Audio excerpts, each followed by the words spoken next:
एक सवाल, अल्लाह के करीब कैसे जाएं? इस कहानी में जवाब छुपा है। एक बस्ती में एक इबादत गुजार बूढ़ा शख्स रहता था। वह हर वक्त नमाज, जिक्र और तिलावत में मशगूल रहता था, मगर उसके दिल में एक सवाल था, क्या मैं अल्लाह के करीब हूँ? एक रात उसने दिल में इरादा किया, मैं सब कुछ छोड़कर सिर्फ इबादत करूंगा, शायद मुझे अल्लाह का कुर्ब मिल जाए। वह शहर से दूर एक सुनसान जगह चला गया। दिन गुजरते गए, रातें सजदों में ढलती रहीं, उसकी आंखों से आंसू बहते रहे, मगर दिल को वह सुकून न मिला जिसकी वह तलाश में था।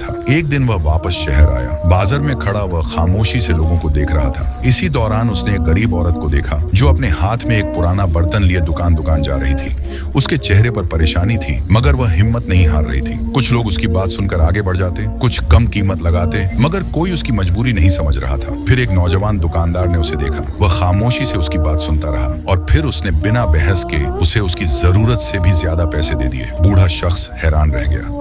वह आगे बढ़ा और बोला, तुमने इतने ज्यादा पैसे क्यों दे दिए? नौजवान मुस्कुराया और बोला, मैंने सौदा नहीं किया, मैंने एक माँ की मुश्किल आसान की है। यह सुनकर बूढ़ा शख्स खामोश हो गया। उसी लम्हे उसके दिल में एक अजीब सी रोशनी फैल गई, जैसे कोई कह रहा हो, मेरा कुर्ब सिर्फ इबादत से नहीं मिलता, मेरी मखलूक का सहारा बनो, मैं तुम्हारे करीब हो जाऊंगा। बूढ़े शख्स की आंखों से आंसू बहने लगे। अब उसे समझ आ गया था, अल्लाह तक पहुंचने का रास्ता सिर्फ सजदों से नहीं, बल्कि इंसानियत से होकर गुजरता है।